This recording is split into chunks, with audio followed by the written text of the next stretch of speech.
So ఫైనల్గా sir మీరు వస్తారని చెప్పగానే మాకు వ్యూవర్స్ అడిగిన ప్రశ్న ఏంటంటే తలనొప్పి గురించి బాగా క్వశ్చన్స్ వచ్చినాయి. ఒకటి, తలనొప్పి సాధారణం ఏంటి, అసాధారణం ఏంటి, ఒకవేళ బ్రెయిన్లో ట్యూమర్స్ ఉంటాయి సో అది ఎటువంటి తలనొప్పిగా మారుతుంది, సో మేము ఎప్పుడు ఎటువంటి జాగ్రత్తలు తీసుకోవాలి, లేదా ఎప్పుడు జెండుబాం పెట్టుకుని పడుకోవచ్చు. సో ఇంకొకటి, తలనొప్పికి అద్దాలు ఎందుకు వస్తాయి, అద్దాలు వాడితే తలనొప్పి తగ్గుతుంది కదా, అది న్యూరలాజికల్ డిజార్డర్. అద్దాలు తలనొప్పి గురించి మాట్లాడుకుందాం. ఇప్పుడు కంటికి మెదడుకి ఎన్నో మైళ్ళ దూరం లేదు కదా.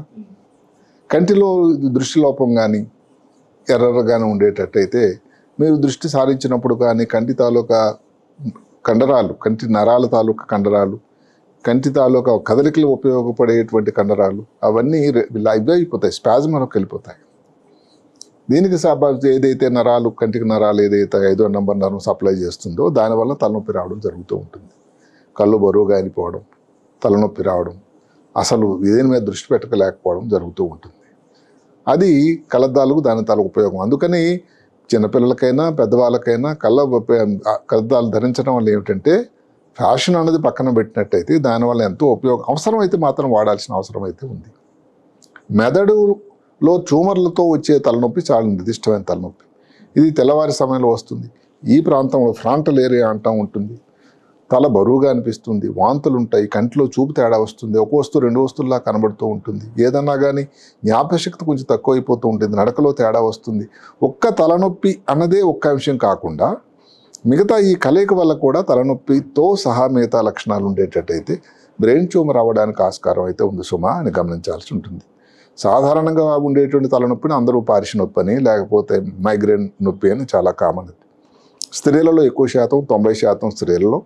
అదే కాకుండా ఋతుక్రమం మంత్లీ టైంలో ఎక్కువ వస్తుంది. అది ఒక ఫ్యామిలీలో అది వంశపారంగా వచ్చే అవకాశం, తల్లిదండ్రులు ఎలాగైతే ఆస్తిస్తారో అలాగే ఇది కూడా వచ్చే అవకాశం స్త్రీలలో ఉంటుందని చెప్తాం.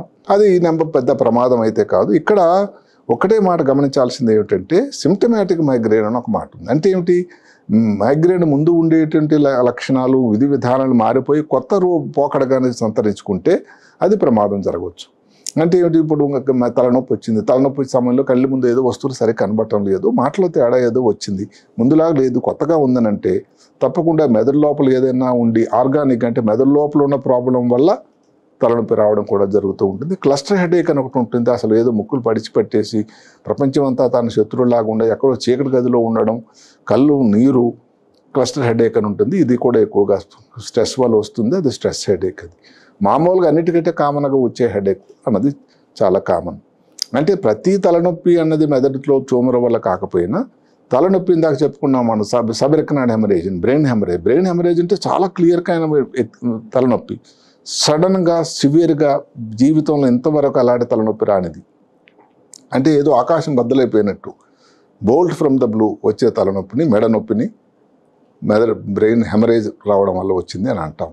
అన్నిటికంటే ముఖ్యం ఏంటంటే తల ఉన్న వాళ్ళకే తలనొప్పి ఉంటుంది, తల లేని వాళ్ళకి తలనొప్పి ఉండదు కదండి.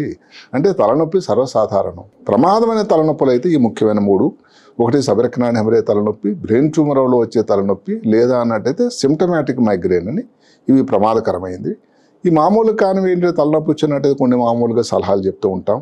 ఒకటి చల్లటి వస్తువులు తీసుకోకూడదనో, ఐస్ క్రీమ్ తినకూడదని, బనానా తక్కువ చేయండి అని ఫ్రూట్స్లో నేను చెప్పేది అందరికీ. అదే కాకుండా కాఫీ అనేది తాగింది, కెఫీన్ ఉండే పదార్థం వల్ల చాలామందికి ఇది ఏంటంటే చాలా నాకు తలనొప్పి తగ్గుతుంది, కానీ అదే కానీ క్వాంటిటీ పెరిగితే దానివల్ల ఇబ్బంది వచ్చే అవకాశం ఉంది.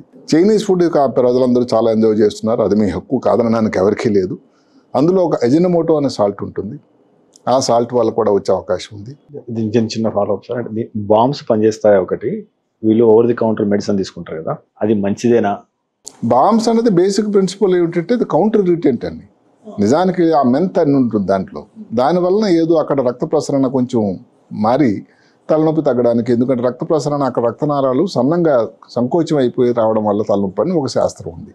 ఈ పురి భాగానికి వెళ్ళేటువంటి ఈ కపాలానికి పైన ఉండేటువంటి స్కాల్ప్ అంటాం, చర్మంలో రక్తనాళాలు సన్నంగా అయిపోవడం వల్ల ఈ మెంతు పెట్టినట్టయితే ఏదైతే ఉందో బాంబు పెట్టినట్టయితే కొంత అది ఓపెన్ అయ్యి రక్త ప్రసరణ జరిగి తలనొప్పి తగ్గడానికి ఆస్కారం ఉంటుంది తప్ప శాస్త్రం ప్రకారం ఈ బాంబ్స్కి ఒక సైన్స్ ప్రాతిపదిక అయితే ఒక నిర్ధారణ అయితే దానివల్ల లేదు. మెడికేషన్ వేసుకోవచ్చు సార్, టాబ్లెట్స్ వేసుకోవచ్చు? వేసుకుంటే ఇప్పుడు సింపుల్గా మేము చెప్పేది పెరాసిటమాల్ అని. అదే కాకుండా కొంతమందికి ఇందాక మనం చెప్పుకున్నటువంటి ఏదైతే పార్శ్వ నొప్పి లాంటిది ఏదైనా కొన్ని ప్రోపరాన్లు అని ఇండిరాన్ ఇలాంటి మందులు కానీ ఈ మధ్య కాలంలో కొంచెం మందులు ఏది స్టాటిన్స్ అని కొన్ని వచ్చే మందులు. అదే కాకుండా ఇప్పుడు అన్నిటికంటే ప్రశస్తమైంది సింపుల్ మందు పద్ధతి ఏమిటంటే ఈ మధ్య స్ప్రేస్ వచ్చాయి.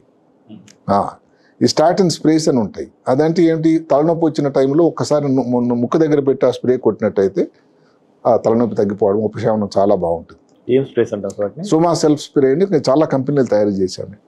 సోమాట్రిప్టాన్ అని ఒకటి ఉంటుంది, దాని నుంచి తయారైనటువంటి సోమాట్రిప్టాన్ అని, దాని నుంచి స్ప్రే అది. మీరు తీసుకునే అదే మందులు, అదే నాణ్యమైన మందులు, కానీ సగం ధరకే.